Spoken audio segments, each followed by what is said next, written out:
¿Qué tal? Muy buen día, buena tarde, buena noche a todas, a todos, a todes. Mi nombre es Omar Romero y el día de hoy tengo el gusto de dialogar con el doctor Diego Saucedo Portillo. Diego, buen día, ¿cómo estás? Mi querido Omar, gusto en saludarles a todas, todos, todes las personas que nos visiten aquí, que es nuestro espacio acostumbrado y gustado para platicar y sobre todo analizar tópicos de actualidad, de coyuntura en materia de derechos humanos, de derecho constitucional, de derechos comparados y de dignidad y ética humana. Muchísimas gracias, Diego, por este diálogo de nuevo, ya todo un clásico en el canal. Gracias por el apoyo, por la confianza. Gracias a ti. Estos diálogos que hemos venido desarrollando desde que nos conocimos en el 2023, 2024, por aquellos años, ya un ratito, de este aspecto. La disertación del día de hoy gira en torno acerca de dos tópicos, principalmente los dos relacionados de una manera u otra con derechos humanos. El primero de ellos, dicho como tributo, reconocimiento a mi maestro, Diego Saucedo, fue mi maestro del Centro de Estudios Gracias, Omar. Jurídicos Carbonell. En este aspecto, todo comenzó un domingo en la mañana, un webinar de ciertos colegas de Nigeria. En este aspecto, allí comenzó esta nueva pesquisa, este proyecto que ahora traemos, vamos a platicar de él un poquito, Diego, este proyecto de estudios comparativos acerca de temas selectos del siglo XXI en materia de derechos humanos, estudios comparativos entre América, toda la región, literalmente América, o sea, todos los países del continente americano, y la novedad, la inclusión, la nueva, digamos, expansión de nosotros como mexicanos hacia el África. Llevamos desde ese domingo, todo comenzó una mañana, lo digo como metáfora, como autobiografía en este aspecto, todo comenzó un domingo en la mañana.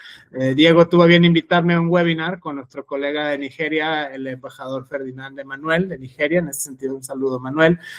Allí comenzó todo, ¿no? Relacionarnos con activistas, académicos, servidores públicos y una serie de interesantes investigadores jóvenes, todos muy jóvenes, emprendedores, activistas de diversos países de África. A la fecha van contados más o menos los siguientes: Nigeria, Somalia, Uganda, Kenia, Ghana, Liberia, Camerún. Vaya que ya llevamos un ratito caminado este trayecto conociendo personas, todo 2024, todo 2025 y lo que va a 2026. Nos hemos dedicado de una manera u otra a darle seguimiento a este proyecto que surgió como una invitación a un webinar un domingo en la mañana por parte del doctor Diego. En este aspecto seguimos trabajando con ellos, vamos tras la idea ya de nuestro primer congreso internacional, incluyendo a personas de África. Ya hicimos un primer congreso internacional ahora en diciembre, ahora vamos a hacer el segundo congreso internacional en mayo, estaré muy pendiente de las nuevas fechas y tal, la difusión que se va a hacer de tal evento. Y la novedad también, nuestro primer libro en materia de estudios de derechos comparados con activistas académicos y operadores jurídicos y operadores, servidores públicos de África y América. Interesantísima esta propuesta para precisamente poner en discusión ciertos temas, ciertos tópicos de derechos humanos, no solo en la región, no solo en América Latina, no solo en México, este proyecto intercontinental que cada vez quiere más peso desde este punto de vista, Diego. Gracias. Justo ayer, celebrando que tuvimos a bien el reencuentro con otros activistas de Nigeria, de Kenia y de Uganda en un seminario que organizó nuestra querida colega Miriam Ofara de Nigeria. En este aspecto, si nos puedes platicar un poquito, Diego, esta introducción, cómo fue que llegaste a África y compartirnos este tema de la internacionalización ahora de los derechos humanos. Muchísimas gracias, Diego, por el espacio. Gracias. Gracias a ti, Omar, siempre por la oportunidad y la disciplina de continuar con este proyecto. En lo concerniente al libro en materia de derechos humanos, que igual a través de este medio y en los que se difunda hacer la invitación a colegas mexicanos, americanos, extranjeros, hispanoparlantes, angloparlantes, para que se sumen a esta iniciativa. Estamos hablando de una, una docena de nacionalidades hasta ahora. No es un proyecto etéreo, no es un proyecto que busque, ¿cómo decirlo? Ser algo utópico, meramente académico, sino que tenga un trasfondo y una utilidad práctica, teórica y doctrinaria al nivel nacional y al nivel interamericano o interafricano, por lo mismo de los bloques regionales en materia de derechos humanos que existen y la universalidad, interdependencia y progresividad que aplica en todos ellos.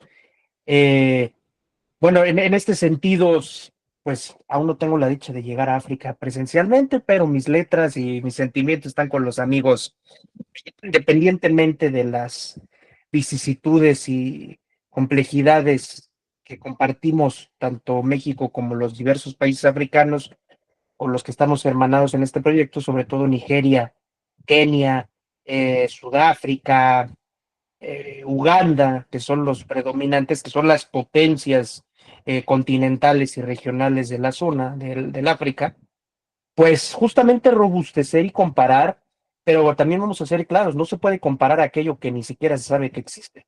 Entonces, primero es conocer, saber, analizar, desarrollar, descomponer, criticar, proponer, y al final ya se compara. Pero primero vamos a hacer todo, estamos en la última etapa en la comparación.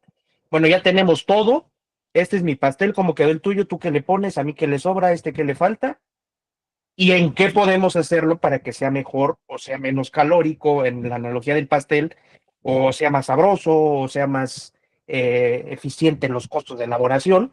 Esto en materia de derechos humanos.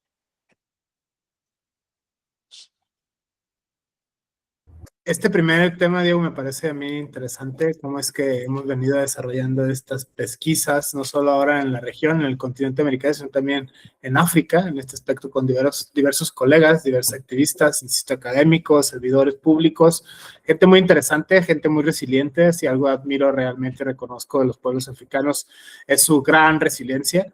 Toda vez que se parece mucho a América por el tema del colonialismo, se parece mucho a América por el tema de la infraestructura, el llamado sur, el tercer mundo, no me gusta mucho esa categoría, pero en ese aspecto se le ha llamado de esa forma, en la geopolítica global, la cuestión económica, la cuestión cultural, y precisamente como retomas tu argumento que mencionas, para comparar primero que conocer, en este aspecto primero hacer visible lo invisible. Literalmente yo, al menos desde mi experiencia, mi muy corta experiencia en el maravilloso mundo del derecho, no he escuchado esto a otros investigadores aquí, al menos en México.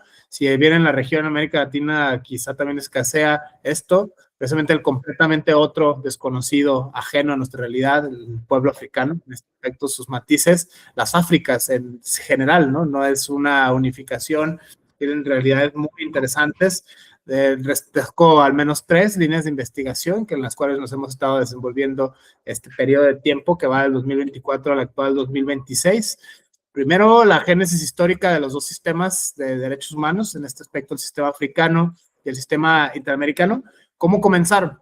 Érase una vez América, todo comenzó en África. ¿Cómo comienza esta historia tardía del siglo XX? En este aspecto, la segunda mitad del siglo XX, marcada, según Samuel Moyn, por las insurrecciones, por los movimientos, por las nuevas utopías. Muy interesante darle seguimiento a esta historia cultural, esta historia constitucional, esta historia global de distintas luchas, no solo en América, no solo en Europa, sino también en África y Asia y otras latitudes. Muy interesante. Poco documentado está, casi invisible para nosotros los americanos, en específico hablo del caso concreto de México. Muy poquitas personas hablan del sistema interamericano, más poquitas personas hablan todavía del sistema europeo de derechos humanos, y nadie, o casi absolutamente nadie, habla del sistema africano de derechos humanos. En este aspecto, es una gran oportunidad hermanarnos con estos colegas, con estos investigadores, con estas bellísimas personas que realmente hacen todo por sacar adelante a sus naciones, a sus pueblos, a sus comunidades. Realmente admirable la resiliencia, insisto, que tienen estas personas, estos pueblos, muy, muy maravillosas las enseñanzas morales, cognitivas, espirituales, que de una manera u otra nos han venido compartiendo. Ese es el primer flanco. Un segundo flanco en el cual estamos pensando lanzar estas inquisiciones, estas pesquisas, estas investigaciones, tiene que ver con el desarrollo de las instituciones y de las historias constitucionales, como estos derechos de papel para Agustín y para otros muchos, ¿no? La crítica fuertísima que hay, se escucha muy bonito el discurso de los derechos humanos, es maravilloso cómo se imprimen las constituciones, en las convenciones, tratados, pero la realidad es otra muchas veces. Explorar esta doble dimensión entre lo jurídico y lo sociológico, cómo los principales presupuestos constitucionales y convencionales adquieren o no forman instituciones. En este aspecto acá tenemos un problema muy interesante en América, en México específico, el tema de la corrupción. el tema de la vuelta de las derechas, la irrupción de los populismos, tenemos nuestros ahora áreas de oportunidad, nuestras áreas de atender a estos fenómenos interesantísimos. Y finalmente, pero no menos importante, una tercera línea de investigación, estudios etnográficos y sociojurídicos. En este aspecto, cómo es que se encarnan en las comunidades estas instituciones, estas constitucionalizaciones, estas convencionalizaciones en la vida pragmática de las personas. En este aspecto, cualquier ciudadano, esta exploración que haremos desde las categorías sur-sur, América, África, distintos países, en esta triple dirección, insisto, repito, estudios comparativos acerca de la génesis histórica, estudios comparativos acerca de los ordenamientos jurídicos nacionales e internacionales de diversos países y la institucionalización que tienen estos presupuestos, y finalmente la apropiación intersubjetiva, pragmática y antropológica que se hace de estas instituciones, de estos principios, de estas historias por parte de las personas. Se pone muy interesante, sobre todo este último tema de la etnografía, Diego, hacer visible lo invisible, llevar estas realidades a la tinta, al papel, prácticamente. De momento, lo que podemos hacer por nuestros hermanos, por nuestras hermanas del África, es precisamente llevar los reflectores y hacerlos visibles. En este momento es muy interesante ver todas las atrocidades, ver todas las bellezas, en toda su crudeza, en toda su magnitud de estos pueblos, estas personas que realmente, yo insisto, admiro su resiliencia. Desde este punto de vista, Diego, estos tres flancos son los que de una manera u otra estamos abriendo a la discusión en este proyecto intercontinental, este proyecto internacional, que tiene que ver con la irrupción del discurso de derechos humanos y la vivencia que de este se tiene o no en distintas sociedades alrededor del mundo. Gracias. Justamente mientras considero yo que continuemos en esta acepción discursiva eh, historiográfica de decir que los derechos humanos son un discurso, va a quedar en cuestiones programáticas o de gobernabilidad o de agendas políticas. Tiene que tomar la conciencia de que es por, durante y hacia la dignidad humana que debe ser entendido el hombre, la persona natural. Entiéndase, el Homo sapiens sapiens. No voy a entrar en ninguna distinción histórica, jurídica, sino biológica. El Homo sapiens sapiens. A eso se refiere. Y en cuanto a la institucionalización, es decir, la consolidación, creación y robustecimiento de dependencias y procedimientos jurídicos y, eh, e institucionales, y la institucionalidad es qué tanto se respetan estos parámetros una vez dentro de, pues ambos continentes, América, de México para abajo, como lo es África, pues estamos hermanados por muchas razones y circunstancias, algunas de las que señalabas, la opresión, el colonialismo, la explotación del hombre por el hombre, la condena en materia económica de ser ricos en commodities, en materias primas, en cuestiones del sector primario, de actividades primarias, y los índices de desarrollo humano, corrupción, aprendizaje, PIB per cápita, etcétera, muchas veces, y lo debo reconocer, no yo como partícipe ni propiciador, pero en la academia latinoamericana, americana, europea, pues África es un ejemplo eh, tomado muy poco a colación, poco analizado, poco estudiado y como un ejemplo exótico de cuestiones que no deben pasar o de atrocidades para museos, ¿no? Sin embargo, pues lamento decirlo y pesa como mexicano decir que nosotros pues, 200 años más de independencia les llevamos a países que se independizaron recién en la gran ola de los 40 a los 60 de descolonización en África, que culminó en los 70, pero a lo que voy es que se dice que ellos están más atrasados, que ellos son más corruptos, que ellos son menos educados, pero nosotros estamos como país a nivel internacional en los rankings de corrupción, de educación, de inversión en investigación y desarrollo, números duros. Estamos en los lugares, en los de 190 países en los últimos 40, de 150 en los últimos 20, de 130 en los últimos 5, y estamos en el medio de como encamisado, blindado, en medio de los países africanos menos democráticos, abiertos, que rinden cuentas y transparentes, México. Entonces yo preguntaría, ¿el atraso de quién es? ¿Del gobierno, del pueblo, de las instituciones, de la idiosincrasia? Es una cuestión cronológica que entre más tiempo pase, más civilizado, más americanizado, culturizado, otros dirían adoctrinado, hace muchos siglos se diría evangelizado. O sea, ¿qué son los parámetros para que se cuenta con justo rigor y justicia?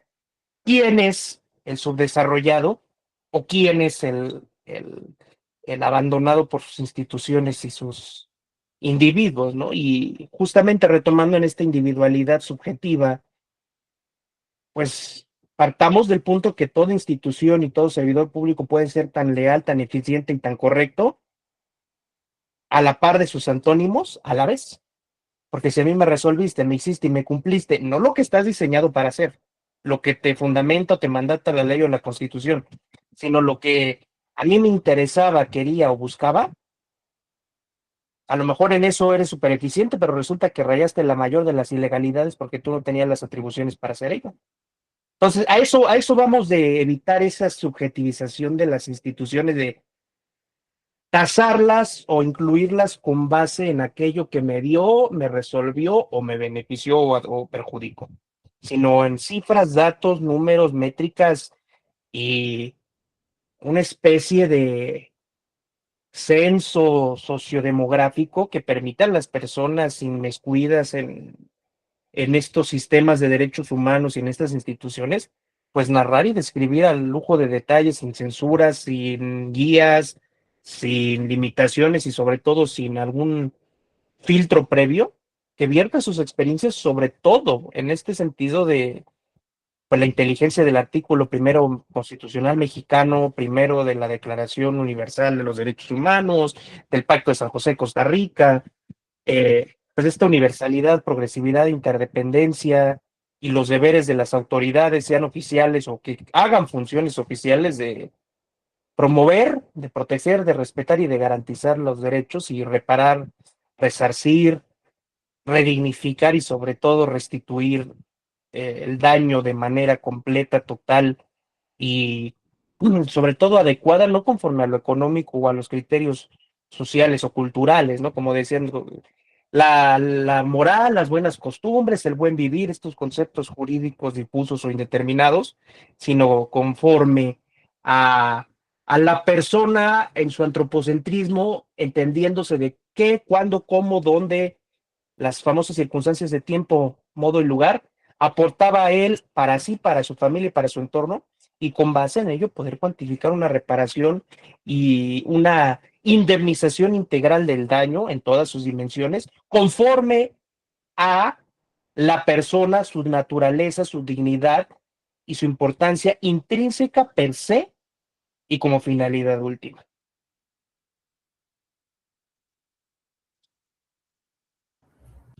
Interesante esta premisa que lanzas, Diego, me llama a mí mucho la atención, esta afiliación, por eso esta triple dirección de estudios históricos, cómo comenzó todo, las mencionas las recientes independencias de la mayoría de los pueblos africanos, esta segunda oleada de, digamos, liberación de países colonizados en Europa, incluso las Naciones Unidas se han pronunciado, incluso otras se han pronunciado, lo más paradójico, ¿no? De quien coloniza es quien te da la independencia, eso se vuelve muy interesante el juego de análisis crítico del discurso institucional de poder, en el caso concreto del África, ¿no? Creer, por ejemplo, en la ONU, creer, por ejemplo, en la UNESCO, creer, por ejemplo, en otras instituciones que de malo ni de raro nada tienen, no vamos a quitar de un solo plumazo la labor filantrópica y humanista que hacen estas instituciones, no por un comentario aislado se pueda generalizar. Sin embargo, por eso es que se exploran estas tres líneas, la cuestión historiográfica, para hacernos consciente plenamente en el más sano ejercicio historiográfico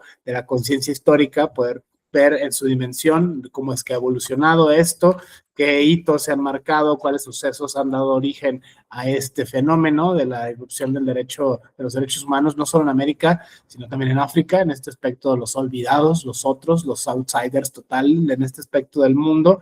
Se vuelve muy interesante esta. La segunda cuestión de cómo se institucionaliza. A propósito de la meta 17 de la Agenda 2030, instituciones sólidas, cómo estos altos estándares de corrupción, cómo estos altos estándares, de otra manera, frenan en mayor o menor medida el costo de los derechos, famoso este texto bellísimo, de ver las cuestiones políticas, ver las cuestiones económicas. Vaya, todo el discurso de los derechos humanos no gira en torno acerca de moral, no gira en torno acerca de ideología. No basta con gritar consignas, no basta con abrazar los grandes ideales. En este punto tiene que haber un cambio institucional, un cambio económico, un cambio cultural muy interesante. Y finalmente, y más importante desde mi punto de vista, la cuestión etnográfica. O sea, cómo es que las personas realmente vivimos estas realidades en nuestros países pese a todo. El gran ejemplo de resiliencia, la clase magistral de resiliencia, la dan los pueblos africanos. En este aspecto es realmente terrible, es realmente bello observar cómo que pese a todo hacen comunidad, cómo pese a todo generan conocimiento, cómo pese a todo siguen haciendo su lucha. En este aspecto es muy interesante ver cómo se dan estas dinámicas desde la etnografía, desde la sociología y desde la historiografía del derecho. Desde este enfoque tiene que ver mucho esto, Diego, con tu más reciente obra escrita y no escrita, desde luego, esta exploración de los derechos humanos desde un punto de vista económico, desde los derechos humanos desde un punto de vista político, no solamente moral, no solamente ideológico, los cuales con cariño me he atrevido a llamar de una manera más o menos pintoresca derecho humaneros en este aspecto, todas estas personas que de una manera u otra solo ciñen el discurso moral de los derechos humanos, pero a la hora de la hora sacan fenómenos humanos, demasiado humanos, como la porofobia, como el clasismo, como la discriminación y un largo etcétera. Se vuelve muy interesante incluso en personas que abrazan y están convencidísimas, al menos de palabra, de estos discursos, sus acciones dicen otra cosa. En este aspecto se vuelve muy interesante apostar por la congruencia, apostar por la cordura, por estas cuestiones ideológicas, lo dialógico y lo dialéctico, estas dos cuestiones que están involucradas en el discurso. Sin embargo, Diego, desde tu producción escrita más reciente, esta exploración de estos derechos económicos, el derecho humano a los servicios financieros, por ejemplo, cómo se puede cambiar la realidad desde este punto de vista, desde este flanco, que insisto, desde los discursos que con cariño me atrevo a llamar derechos humaneros, solo se da la cuestión moral, solo se da la cuestión ideológica, gritar consignas, citas, autores, y ya, ahí acaba la lucha. Tan pronto aparece un outsider a tu vista, sacas, como dicen coloquialmente, el cobre. En este aspecto se vuelve muy interesante explorar estas otras dimensiones de la realidad humana que están relacionadas con los derechos humanos económicamente, culturalmente y la mejor parte para mí, antropológicamente hablando. Desde este punto de vista, Diego, este enfoque, este nuevo paradigma, esta nueva visión que tienes en los derechos humanos, sería muy interesante conocerla desde tu obra escrita. Gracias, Omar. Pues qué bueno que hace esta anotación de que es tanto mi investigación escrita como no escrita, es una especie de mezcla a lo constitucional entre Inglaterra y México, de codificar, señalar, vincular todo lo que hay y que esté condensado en un solo lugar, pero a la vez hay tantas ideas, papeles, notas, reflexiones sueltas en hojas, en servilletas, en lomos de libros, en pedazos de cartón, que digo, no por igualar ese nivel mi obra, sino señalar de que el sustento material no es equivalente a la calidad o trascendencia del producto, ¿no? Veamos las canciones de José Alfredo Jiménez, ¿no? Escritas en servilletas en cantinas. Y bueno, híjole, son obras magistrales que bien merecerían un Nobel de literatura, como le pasó a Bob Dylan, que es cantante y es escritor, o sea, no es una invención. Pero volviendo al punto del discurso, es importante, visibiliza, incomoda, señala, eh, publicita lo que está ocurriendo, el discurso como tal, pero discurso que no pasa a la acción es eso, es letra muerta, es letra que se lleva el viento. Pienso yo que hablar de los gobiernos o de los estados como entes supranacionales sujetos de derecho internacional público es desresponsabilizar y desensibilizar a sus componentes humanos. El pueblo que vota, los pueblos que votan, los pueblos que sufren estos gobiernos, los pueblos que lo toleran, los pueblos que los destituyen. Y es ahí donde lleva esta carga de conciencia colectiva, de esta conciencia social, de este orden público establecido que es difícil de definir, pero que todos sabemos que existe. Y pues es esta la importancia, ¿no? De visibilizar y de poner el punto sobre el renglón para no caer en el famoso activismo de sillón, de que de todo te quejas, sabes que todo está mal, sabes. Los mexicanos, que somos muy futboleros, diríamos, eres director técnico de sillón, ¿no? O sea, tú sabes cómo llevar a la selección a clasificar en todo, tener las mejores métricas, ganar todos los torneos y que les paguen más desde la comodidad de tu sala. Lo mismo aplica para cuestiones políticas, ideológicas, económicas, y cabe traer a colación los DESCAS, los derechos económicos, culturales, sociales y ambientales, que es donde inscribo el derecho a la inclusión financiera o el derecho al acceso a los servicios financieros. Aquí la denominación o la nomenclatura es lo que menos importa, mientras se garantice y se garantice de la forma más amplia.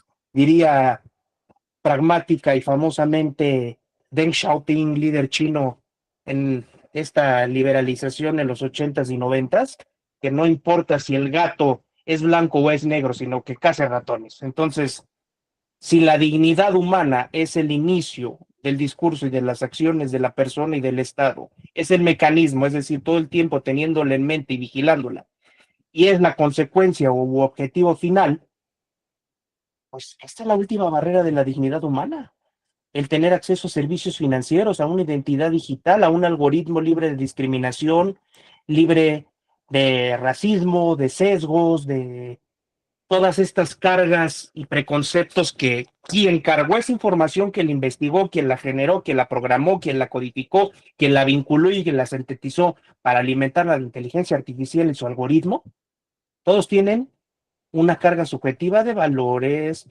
estigmas, gustos, preferencias, filias, fobias, afiliaciones políticas, y todo eso, claro, es el conocimiento de todos, la inteligencia artificial, pero no es qué dicen todos, sino cómo la manifiesta esa inteligencia y para qué la utilizamos nosotros como políticos, como financieros, como economistas, como investigadores, como estudiantes, como defensores de derechos humanos.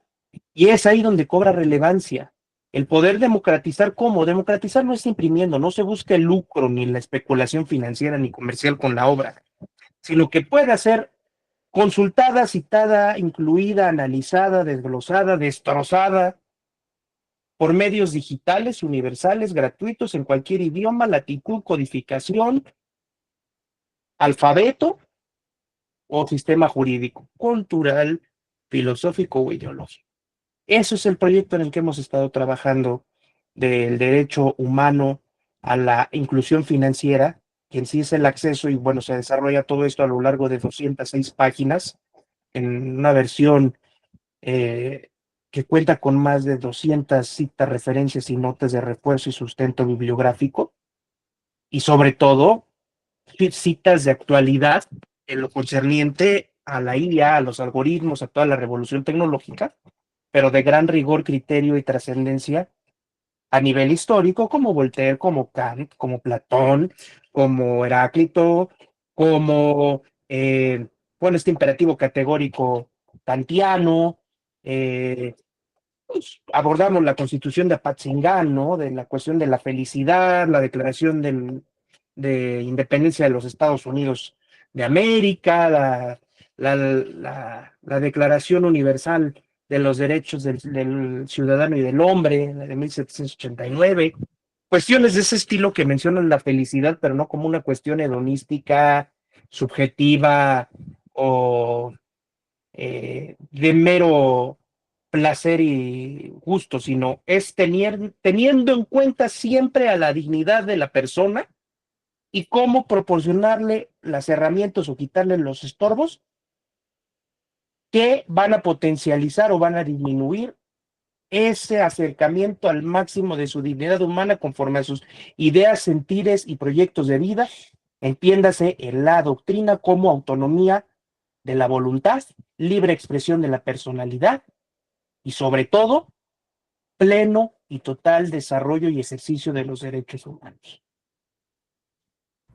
Esta invitación, Diego, a pensar los problemas, lo uno y lo múltiple, pienso yo en esta intuición que tanto me gusta de los diálogos de Platón, en específico del Parménides de Platón, una cosa que es una, pero a veces muchas, en este caso, usando este modelo, el discurso o los derechos humanos y la complementación, la institucionalización que estos han tenido en los sistemas regionales distintos. Yo me quedé, no sé si hay un cuarto ya, el sistema europeo, africano y americano. En este aspecto, explorar estos tres pilares desde este punto de vista se vuelve muy interesante, sobre todo con el contacto que hemos tenido desde la experiencia, el intercambio multicultural y multilingüístico con distintos activistas y operadores jurídicos del África. Destacan para mí algunas cuestiones imprescindibles de análisis. Número uno, el concepto de bioética, por ejemplo, pensándolo referido con la relación entre derechos humanos y bioética, todas las declaraciones que hay que emparentan, por ejemplo, en este sentido la UNESCO lleva la batuta, lleva la vanguardia en este aspecto. Se me hace a mí muy interesante, enfocado en grupos prioritarios, por ejemplo, los activistas de los cuales tengo conocimiento, hasta ahora los colegas, en específico, cuestiones de seguridad alimentaria, en este aspecto un gran tema para el África, la seguridad alimentaria, la seguridad alimenticia, es la diferencia de opinión conceptual que hay, una y otra, que son, en este aspecto es muy interesante esta interrelación de derechos humanos y ciencias de la salud, derechos humanos y otras ciencias, no solamente sociales, en este aspecto se vuelve muy interesante este flanco, enfocado en grupos prioritarios, niñas, niños y adolescentes, personas adultos mayores y comunidades LGBT. En este aspecto, la diversidad total, un tema tabú completamente para ciertos pueblos del África, incluso en algunos todavía tipificado como delito. Muy interesante esta apertura a esta inclusión de los derechos humanos de manera internacional. Se vuelve muy paradójico que incluso para activistas de esas naciones hablar de estos temas de bioética, el prefijo bio, biopolítica, biopoder, bioderecho, se vuelve un tema tabú. En este aspecto, la menstruación, la eutanasia, el aborto, temas que ahora, por pasar acá, usar esta categoría muy muy progresistas en México, son realidades inexistentes en muchos países de África todavía en el siglo XXI. Esta tendencia se vuelve muy interesante.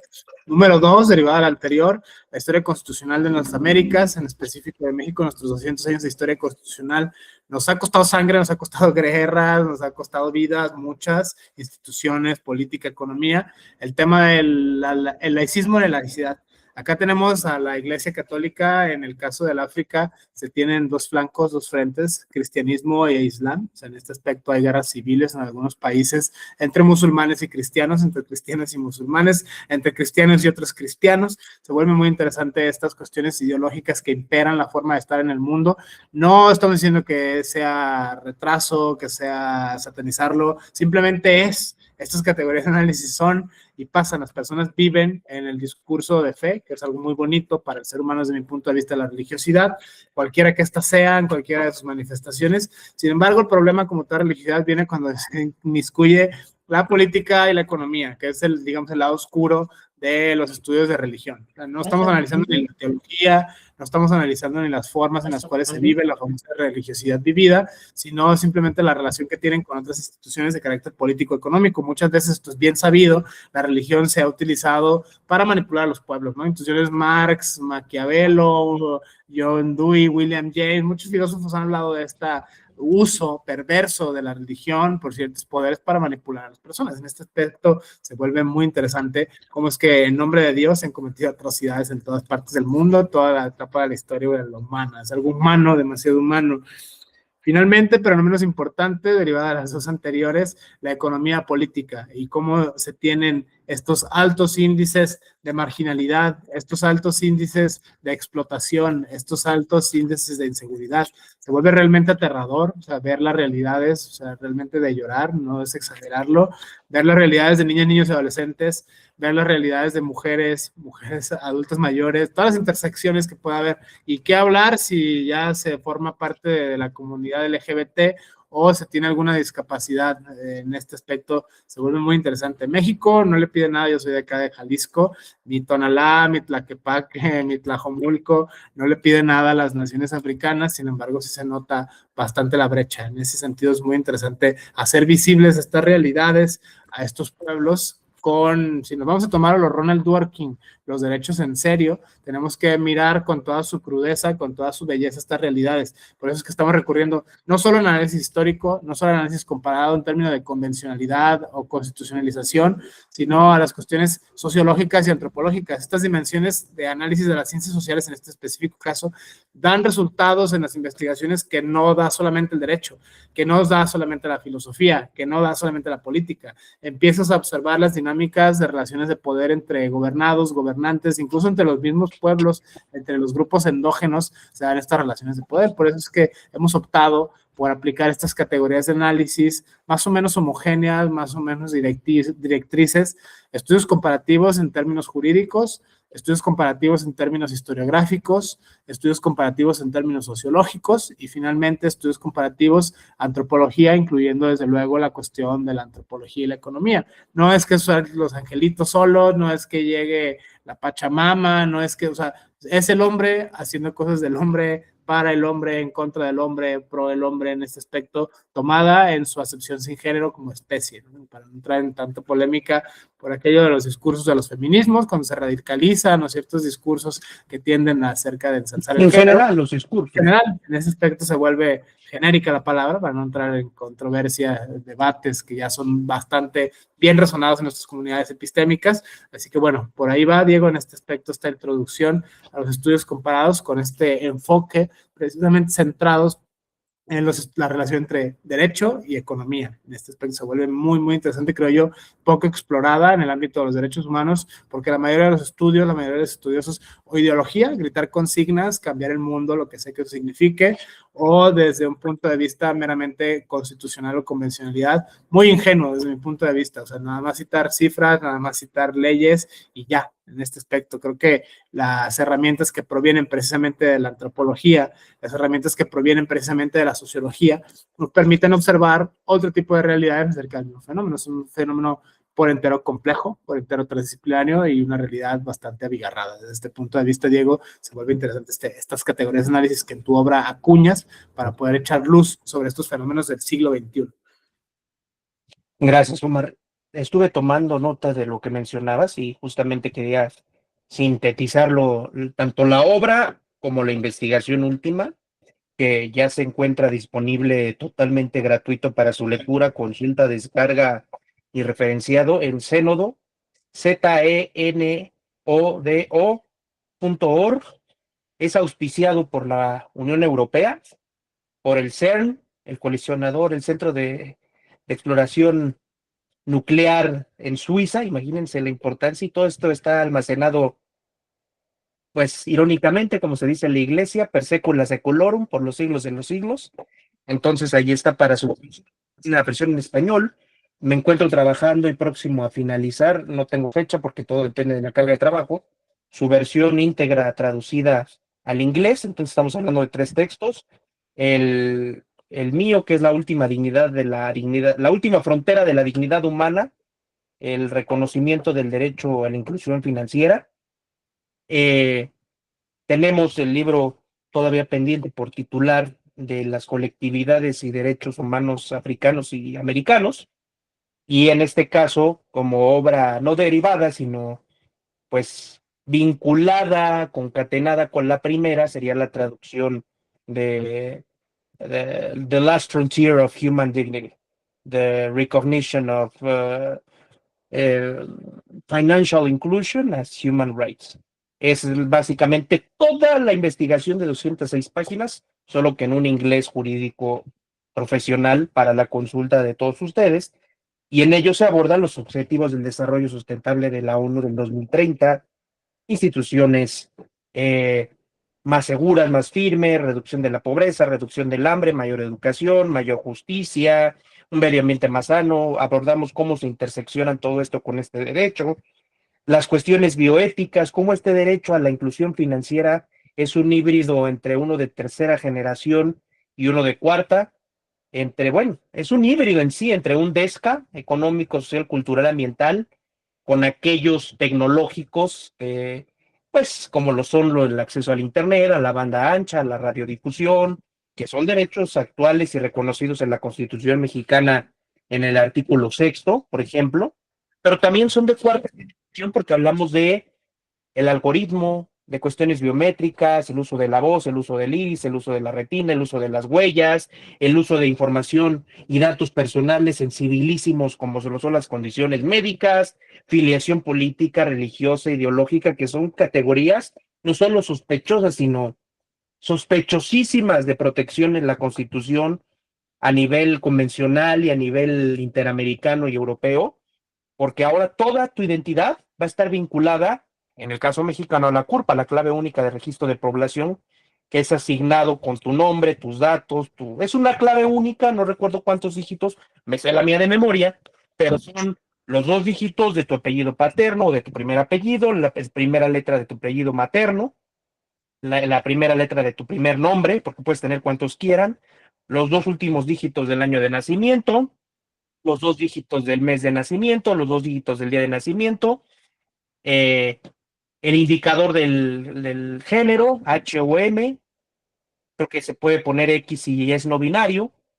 La entidad federativa en México son 32 estados, provincias, regiones, dependiendo de dónde nos sintonicen, y una homoclave o una uniclave, una clave única que dirige y distingue que no se repita tu clave poblacional. Eso sería el caso mexicano. Yo lo viví en Países Bajos, el número de ciudadano, el Burgers Number, algo así era, el Social Security Number de Estados Unidos, o sea, cómo todo lo que eres en esencia, en persona, en trascendencia y en dignidad, ya no se reduce a un número en una cuenta bancaria, entiendas en monto o en número de cuenta o en un expediente burocrático, sino eres tú, tu distintivo único, pero tu distintivo único no es solo tú, porque lo segundo es una cuestión algorítmica computacional, pero lo primero es una cuestión humana, ética, de dignidad y de existencia plena y consciente. Entonces, ¿dónde entran todas estas fronteras? Está ante una decisión libre, humana, racional, consciente, plena y soberana, y otra ante una automatizada, precargada, preconfigurada aleatoriamente para determinar que con base en determinados criterios, parámetros o información, historial crediticio, ingresos al sistema de reclusión nacional, número de dependientes económicos. Me vienen muchas ideas a la mente, pero por sintetizar algunas, que esos parámetros no constituyan un factor de discriminación como se ha visto en Europa, en las comunidades gitanas, como se ha visto en Estados Unidos con las poblaciones afrodescendientes, como se ha visto en México con las poblaciones eh, indígenas y afromexicanas, como se ve en Latinoamérica con las mujeres, con todas estas, digámoslo, categorías y criterios poblacionales que requieren de una atención enfocada prioritaria para nivelar todas estas series de abusos y barreras históricas. ¿Quiénes yo sintetizaría? Las personas que viven con algún tipo de discapacidad permanente, no es una amputación, que naciste sin poder ver, o pues que traes un brazo enyesado, que traes un parche en el ojo, todos son discapacidades. Niños, niñas, infancias y adolescencias, las poblaciones de la diversidad sexual, dependiendo cómo las categoricen y las incluyen en los países, pero entiéndase a nivel conceptual iberoamericano, poblaciones lésbicas, gays, travestis, transexuales, transgénero, intersexuales, queer, no, no, no binarias, two souls, de dos almas, como le dicen los canadienses para las naciones originarias, que se asemejaría mucho a los mushes en Oaxaca o a los terceros géneros en Pakistán, en la India. O sea, vean cómo se relacionan cosas tan disímbolas, pero que tienen, digámoslo, como un factor de convertibilidad, ¿no? Nosotros tenemos esto, ellos tienen lo otro, se semejan, se separan, y eso es la comparación jurídica y sociológica. En ese sentido, bueno, retomando lo del aborto, la eutanasia, el alquiler de vientres, gestación subrogada, todo se involucra a personas en su elaboración, en su desarrollo y en su culminación. Y es ahí donde no es una cuestión progresista o radical, es una cuestión de realismo, de pragmatismo jurídico que se tiene que revisar como legisladores en los congresos o en las judicaturas como jueces o magistrados o ministros. Y han habido fallos recientes en materia de los cómo y los cuándos. Cuándo se puede subrogar, cuándo se puede reconocer, cuándo se puede abandonar, cuándo esto, cuándo lo otro, pero nunca le entran al quid de la cuestión. ¿El qué? ¿Es correcto, es ético, es posible que se alquilen vientres? ¿Eso no es comercio humano? ¿Qué dice la Ley General de Salud? Traficar o lucrar o obtener una ganancia respecto a tejidos, sustancias, huesos, etcétera, humana. Pero también tenemos la única legislación reconocida y válida hasta el día de hoy, porque México tiene un sistema dual federal para lo que expresamente se contempla en la ley, artículo 73, y residual para todas las entidades federativas. Todo lo que no esté ahí se entiende que es facultad exclusiva de estas. Y Tabasco tiene legislada la maternidad subrogada, pero solo en el qué se hace y cómo. Y no reconoce ni categoriza jurídica, ética, moral, socialmente si debe o no existir. Es correcto que pase o no, sino quién le toca pagar qué, cuándo, cómo. ¿Sí me explico? O sea, esas son las dicotomías de las que no ha entrado en profundidad el sistema jurídico mexicano. Y hablando de eso de la cuestión constitucional, ¿no? De América, de la laicidad, de las religiones de Estado, de la religión como factor de poder, y cuántas atrocidades no se han convertido o no se han cometido en nombre de Dios, entiéndase de cualquier confesión o sincretismo, de dioses, pero en realidad quien lo llevó a cabo, quien lo materializó y quien lo gozó, fuimos los humanos, los pueblos. Más allá de la cosmovisión y de la concepción judeo-cristiana que impera en Europa y en América, pero también comunista, islámica, del common law, ¿no? Para incluir derecho y cultura. Y tenemos ejemplos clarísimos, ¿no? Del Estado laico. México es un Estado laico. Desde la Constitución del 57, de 1857, queda ya establecido. Pero como Fox puso un crucifijo cuando tomó protesta, Vicente Fox, 2000, alternancia, primer partido de centro-derecha, después de más de 70 años del Partido Revolucionario Institucional en México, en el poder, la dictadura perfecta. Y Bolsonaro, en Brasil, ambos dijeron, el Estado es laico, pero yo sí tengo fe, yo soy cristiano.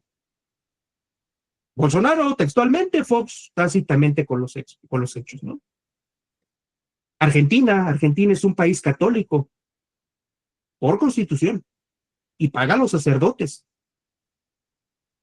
¿Qué pasa, no? Tenemos el ejemplo totalmente contrario. ¿Qué pasa si llega un presidente judío y nuestra presidenta es judía en un país laico? No hay problema, pero ¿qué pasa de un presidente anarcocapitalista, libérrimo en el sentido más estricto y doctrinal de la palabra, como es Milei, y que dijera, soy ateo o soy satanista? Sí, tú como jefe, ¿no? Es un ejemplo muy burdo porque pudiera decir zoroastrista, pudiera decir budista, pudiera decir sintoísta, animista o agnóstico o ateo. Pero ¿qué pasa cuando el Estado tiene como religión o como confesión una específica y obligatoria? Son cuestiones de un análisis filosófico, daría para mucho, pero en lo jurídico, ¿qué implicaciones tiene? ¿Cómo lo aterrizas? Y justamente, pues hablando de esta cuestión político-económica que está vinculada, quien gobierna mueve el dinero y quien mueve el dinero gobierna, pues justamente hablar de la fetichización del dinero, de tener dinero para generar más dinero, gozar de ese dinero para seguir haciendo más dinero, el dinero por el dinero a través del dinero, pero no es una crítica marxista, leninista, juche, castrista, de los países no alineados, no, es una crítica, análisis, propuesta y reflexión, uno, de derechos humanos universales, libre de ideología. Dos, que aplica en cualquier latitud, circunstancia, sistema o esquema jurídico, político, social, económico, cultural o ambiental. ¿Por qué? Porque estamos hablando de derechos humanos.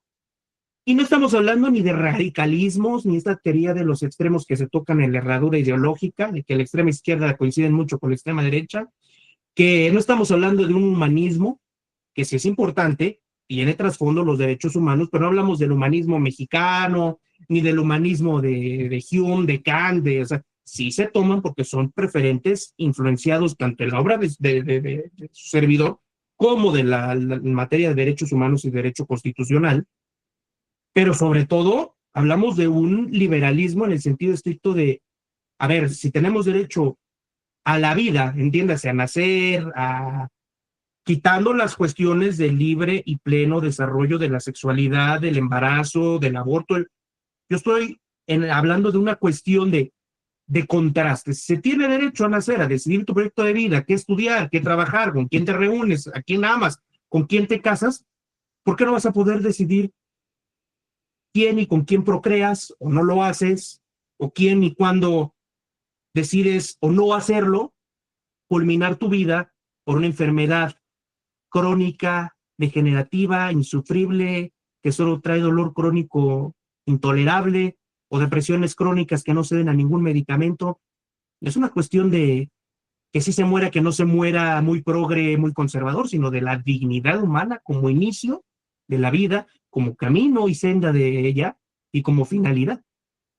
Que inclusive como personas fallecidas, nuestros restos, nuestras exequias, nuestros lugares de reposo tienen derechos como sujetos jurídicos y nosotros como personas más allá de la vida.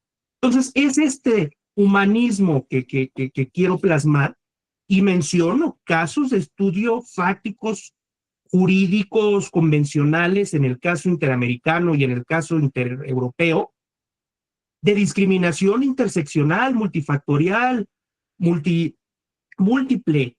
Mujeres que eran trabajadoras sexuales sin educación, que vivían con VIH y que se les negó el acceso a diversos servicios. Caso González Yuy contra Perú, Corte Interamericana. La exigibilidad y ejecutabilidad de los DESCAS, Corte Interamericana.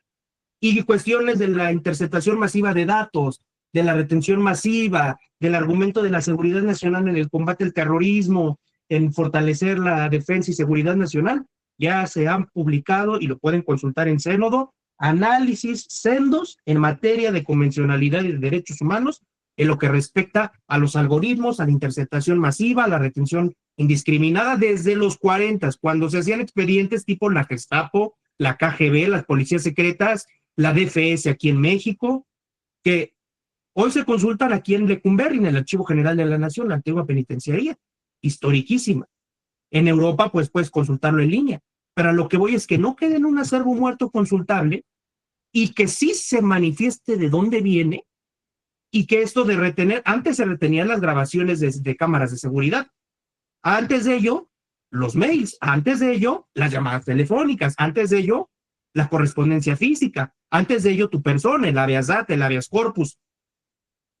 Hoy en día es que habeas algoritmo, que tengas un algoritmo justo, claro, ético, sin sesgos, sin tendencias, sin la más mínima intervención humana en perjudicar y la máxima en garantizar y mantener los estándares de protección y defensa de los derechos. Así sería el algoritmo. Entonces, todo esto de inclusión financiera la abordamos en el texto. Y justamente estas cuestiones endógamas de las luchas del poder y las pugnas de los colonizantes colonizados, liberantes liberadores, liberados, opresores oprimidos, ¿cuántos patrones se replican? En el caso mexicano, que decía Tocqueville, que decía Carranza, no de estos caudillismos, de la libertad en América, ¿no? Alexis de Tocqueville, Carranza en los motivos del constituyente del 16 para el 17 de la Constitución que aún no rige. Todas estas figuras caudillistas que, pues diría el Maquío, ¿no? Un ex candidato presidencial de oposición, que pues, lo que se necesita es dejar de ser perro, ¿no? No dejar de tener dueño, no dejar de cambiar de dueño.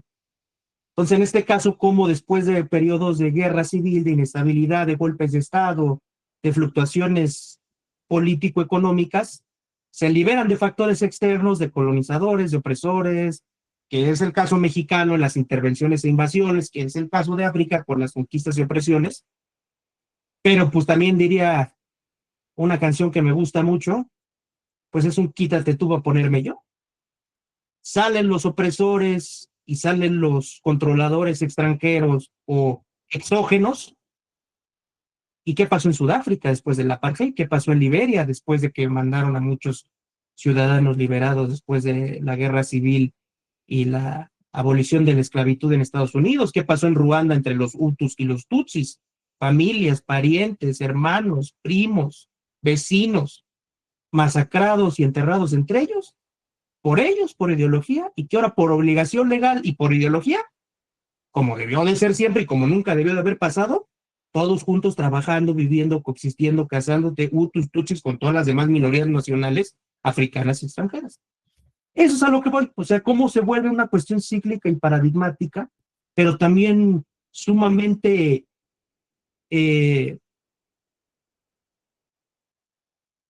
reflectante en el sentido de que es como ponernos ante un espejo. Se piensa en África como una cuestión exótica, cavernaria, tipo Cuba, ¿no? Como detenida en el pasado, cuando la realidad es que Nigeria, que Ruanda, que Kenia, que Sudáfrica tienen estándares, parámetros y calidades de vida, de institución y de tecnología mayores que muchos, muchos, muchos países de América, incluido México, y de Europa del Este y Europa Central. Entonces, en ese sentido, vale la pena siempre tenerlo como una mentalidad abierta y que se lea desde una perspectiva, enfoque y criterio de derechos humanos universales e interdependientes. No como la obra de un mexicano, la obra de un abogado, la obra de un americano, la obra de un... No, la obra de derechos humanos. A eso es lo que quería llegar. Este aspecto, Diego, tocas un tema fundamental, muchas cosas en común, como combatir este exotismo que se tenga de los pueblos originarios del África en este aspecto, como perdidos en el tiempo, como atrapados antes de la modernidad. Estas son imaginarios occidentales que creo yo que hay que empezar a remover precisamente a través de la noción capital de los derechos humanos, la dignidad humana famosa.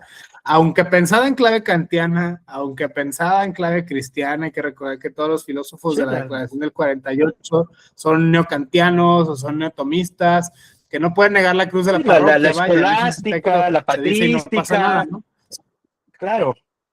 Sí, o sea, viene de la doctrina social democristiana de la iglesia, ¿no? Del ayudar al prójimo, de estas cuestiones de Bernal del Castillo, de Sepúlveda, ¿no? De todos somos iguales, todos valemos lo mismo, todos estamos para lo mismo, mejor entendámonos y ayudémonos, porque entre más nos jodamos, más nos vamos a afectar como humanidad y no como entre Umar y yo, entre fulano y sutano, entre Johnny y Jane Doe, ¿no? A eso se refiere.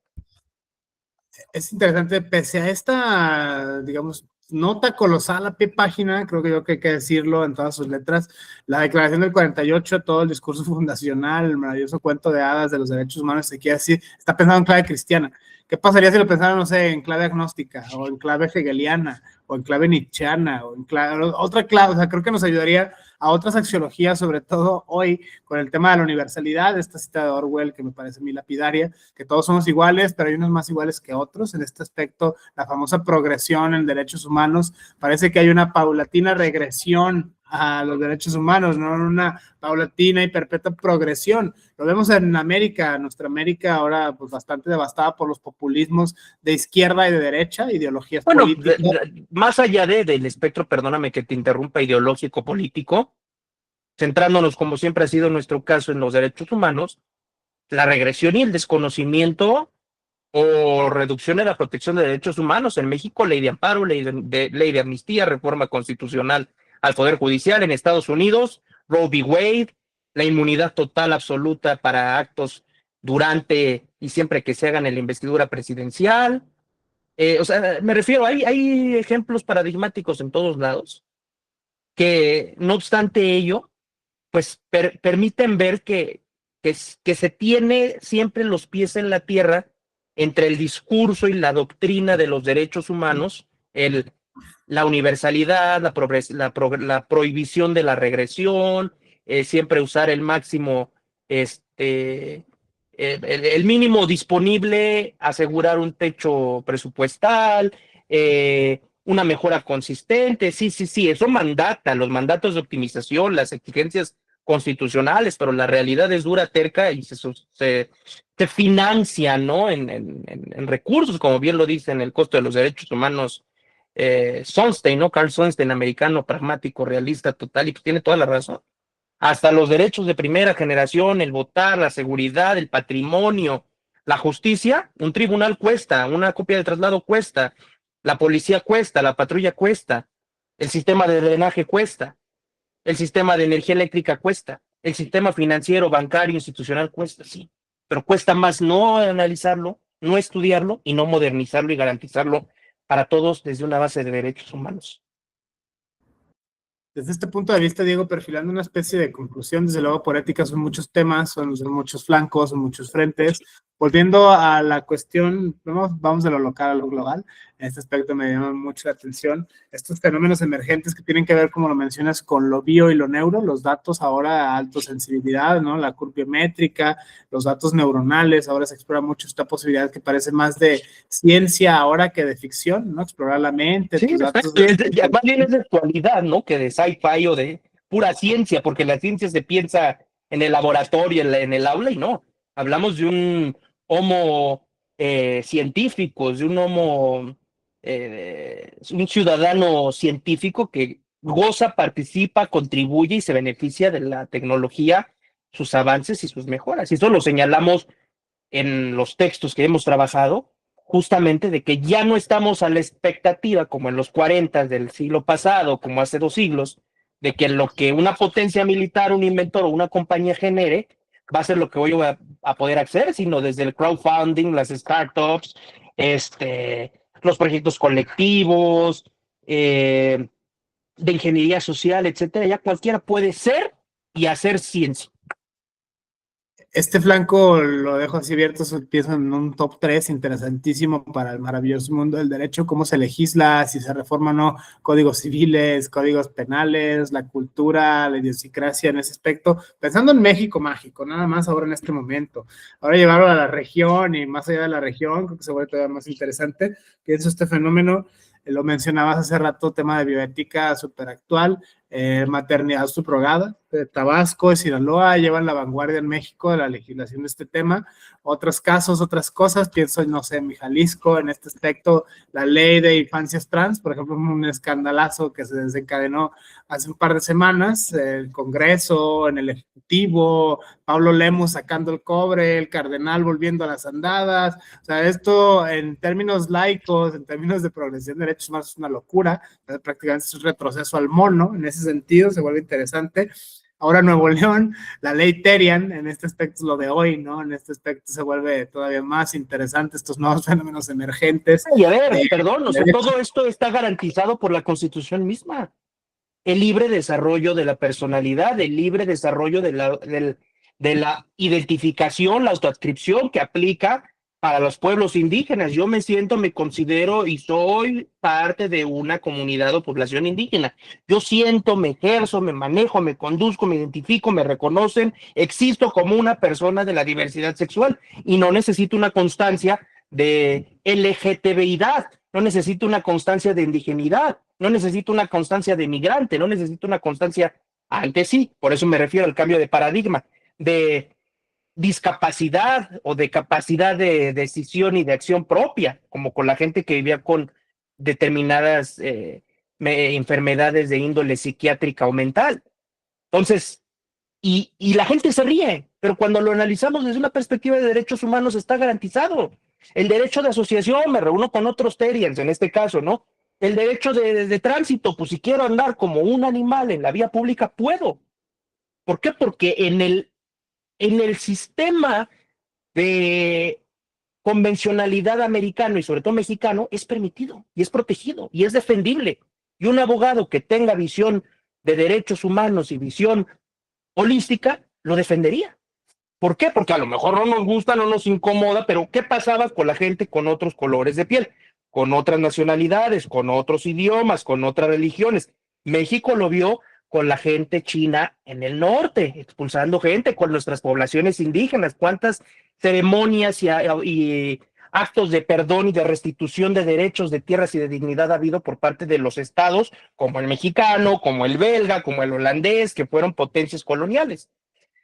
Entonces, justamente es este tránsito del discurso de más allá de quitarnos de parámetros éticos y sobre todo estéticos y morales, lo bueno, lo malo, lo bonito, lo feo, lo sublime, lo etéreo, lo real, no. Vamos a hablarlo de respeta, protege y garantiza derechos humanos o no. Así de sencillo. Desde este punto de vista, Diego, esta serie de fenómenos emergentes en materia de derechos humanos a los Ronald Dworkin, si nos vamos a tomar en serio los derechos, creo que hay que cambiar los enfoques morales, los enfoques axiológicos, ni kantiano ni cristiano. Esa es mi propuesta final, sobre todo para el tema de la universalidad famosa. Sí, universal, pero solo los que son cristianos de mi cristianismo, porque otros cristianismos pues como que no checa. Sí, universal, pero solo los que son de aquí. Sí, universal, pero solo los que pertenecen a la clase social. Sí, universal, pero solo los que tienen color de piel. Sí, universal, pero solo los que tienen cierta preferencia sexual. Pues parece más, perdóname que te interrumpa, cuestión mercantil o contractual. Consulte términos y condiciones o aplica restricciones. Hablando de servicios financieros, de acceso a los servicios, de inclusión financiera y de derechos y dignidad humana. O sea, sí aplica para todos, pero todos, ¿quiénes son todos? Antes eran todos los hombres blancos, ricos, potentados de la Europa continental. Luego, los criollos, caso mexicano, ¿no? Que nacieron de español. O sea, vamos viendo quiénes son las élites, y élites no por una cuestión de VIP, de prioridad, sino élites de que quienes controlan los insumos. No me refiero a los medios de producción, el capital, sino quién tenía el poder político, quién tenía el poder religioso, o en su caso el monopolio previo a la imprenta, previo de la reforma protestante, previo del Internet. Entonces, eso es a lo que nos enfocaríamos, ¿no? De decir de quiénes son todos o quién es el universo, porque hasta las matemáticas, cuando vemos diagramas de Venn, cuando vemos cuestiones lógicas, ¿no? En lógica simbólica, pues la U de unión, pues ¿quién es uno? ¿Quién entra en la U del universo? Porque hay universos irreales, imaginarios, incluidos, no incluidos, y eso hay formas de representarlo en la lógica y en las matemáticas. Entonces, para simplificarnos todo, pues quiénes somos todos o qué tan iguales, como lo decías, pues, y lo mismo, ¿no? Mencionando a grandes constitucionalistas como Lowenstein, Karl Lowenstein, como Ferdinand Lasalle, tiene que ser toda esa suma la Constitución, que es Constitución, por lo que constituye, lo que hace, lo que da forma, lo que conforma algo, de toda esa suma de factores reales del poder, no lo que diga el texto, el papel, los derechos en papel, la hoja en blanco, la hoja de papel que dice Ferdinand Lasalle, ¿no? Muy crítico en qué es una constitución. Sino, ok, sí, están los tres poderes, los OCA, los organismos constitucionales autónomos, pero tenemos los poderes mediáticos, el poder del Internet, el poder del crimen organizado, el poder de las iglesias, el poder de los partidos políticos, el poder de las universidades, de los sindicatos, y así pudiéramos aventarnos, y están señalados, referidos o no en la Constitución, pero son factores reales de poder. Y si no los analizamos y los incluimos, es un análisis caduco, sesgado, parcial y de escasa, sino que nula aplicación, cosa que todo lo anterior no hicimos. Desde este enfoque, Diego, llevándolo de lo local a lo regional, o sea, México mágico, estos fenómenos que anunciamos, bioética, bioderecho, laicidad, todas estas cuestiones que vemos ahora que están emergiendo, maternidad subrogada, los terians, infancias trans, los cyborgs, la naturaleza, los pueblos indígenas, cosas que no estaban pensadas, vaya, por el constituyente, al menos aquí en México en el 17, y que ahora son una realidad social, tangible, tangente. En ese aspecto se puede ver, se puede medir, se puede ver la diferencia de opinión que está generando mediáticamente, por ejemplo, los terians, que es lo más actual ahora, a favor o en contra, como decías, cualquier abogado que se lo tome en serio, tiene que proteger a estas poblaciones en contra de discursos de odio. Tienes que garantizar... Y tienen que argumentar a favor o en contra, ¿por qué sí tienen que protegerlo y dejarlo andar con bozal o vestido de perro? ¿O por qué, caso contrario, siendo juez o siendo que hubiera litigio, porque esto es más que una cuestión como voluntaria, de declaración o reconocimiento de derechos que de constitución de derechos,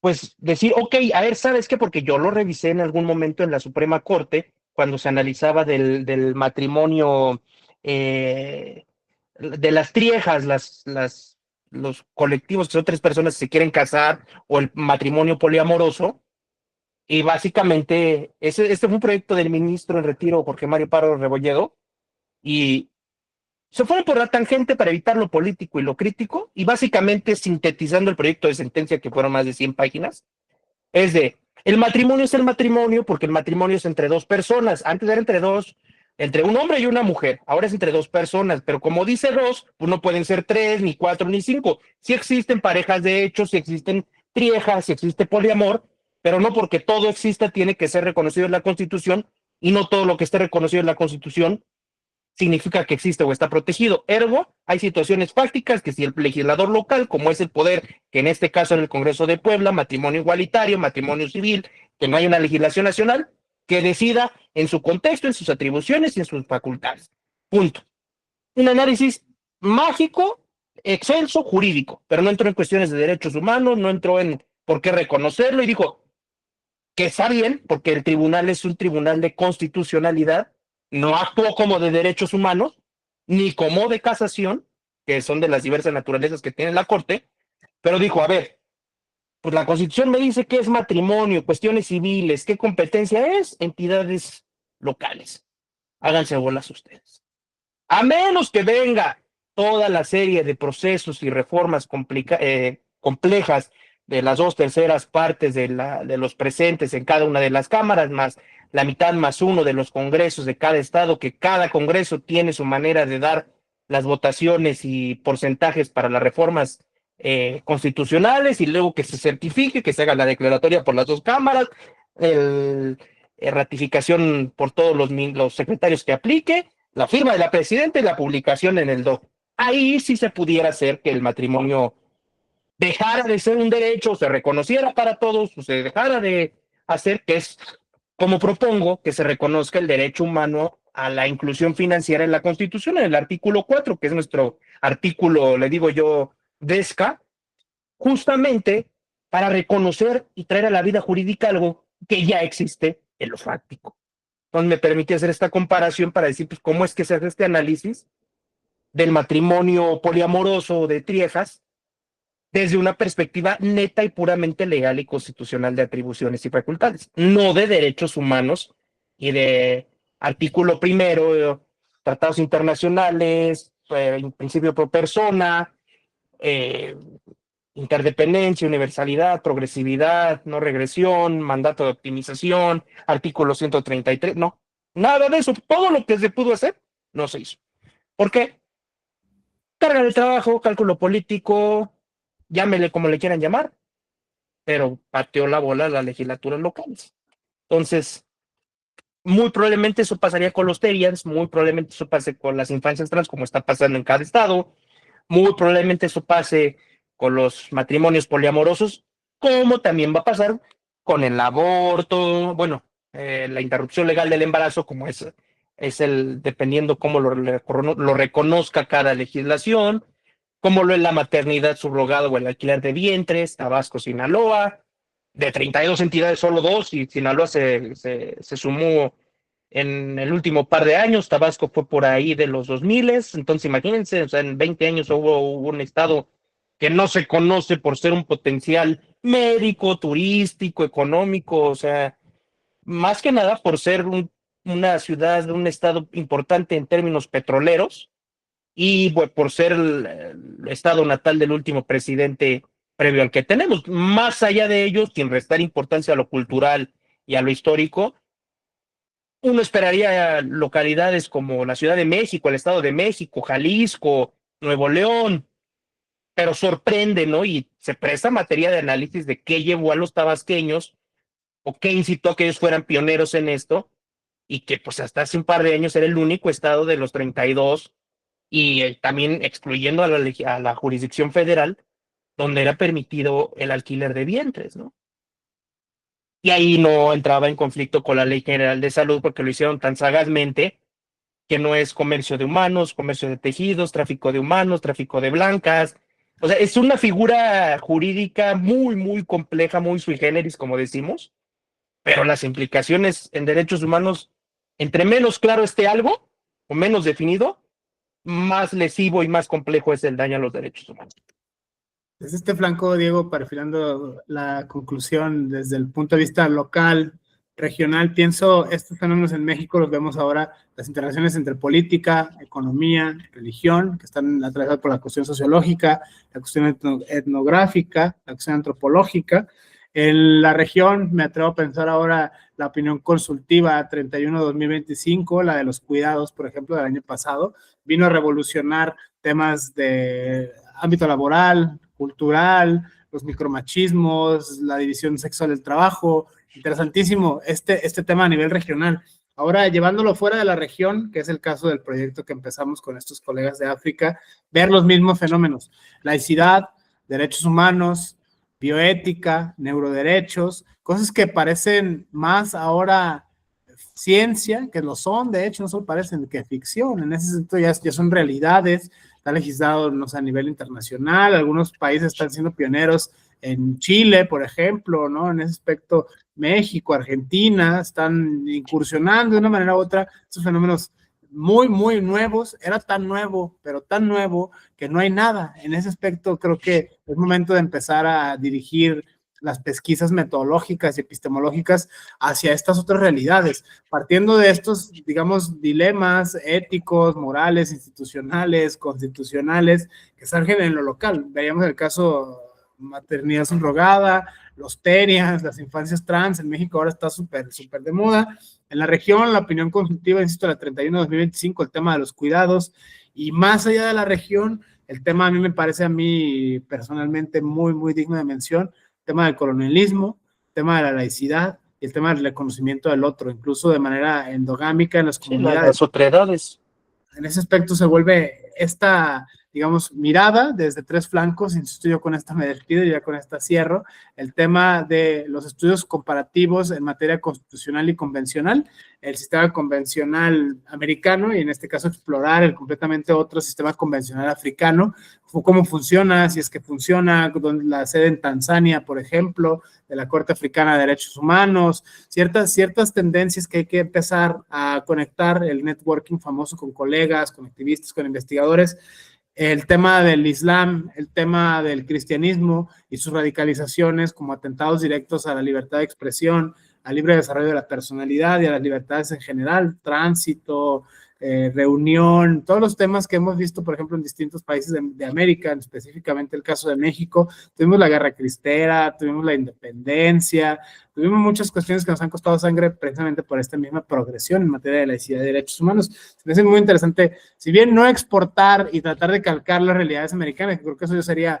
un ejemplo clarísimo de violencia epistemológica, al menos sí centrarlo. De imposición y colonialismo, justamente lo que criticamos de, mira, ya en América ya investigamos, ya resolvimos, chútatelo y aplícalo como manual de procedimientos, pues es justamente, sería incidir y robustecer todo lo que hemos analizado y criticado, ¿no? Mismo, sería volver al trivium y al quadrivium, ¿no? Sería volver a la colonia. En este aspecto, creo yo que la vena precisamente etnográfica, antropológica, emanada por precisamente la autonomía de los mismos pueblos, el reconocimiento de los usuarios, la gente que está a pie de cañón, la gente que está a pie de calle prácticamente, los que son activistas, la gente que va a los orfanatos, la gente que dona, la gente que hace comunidad.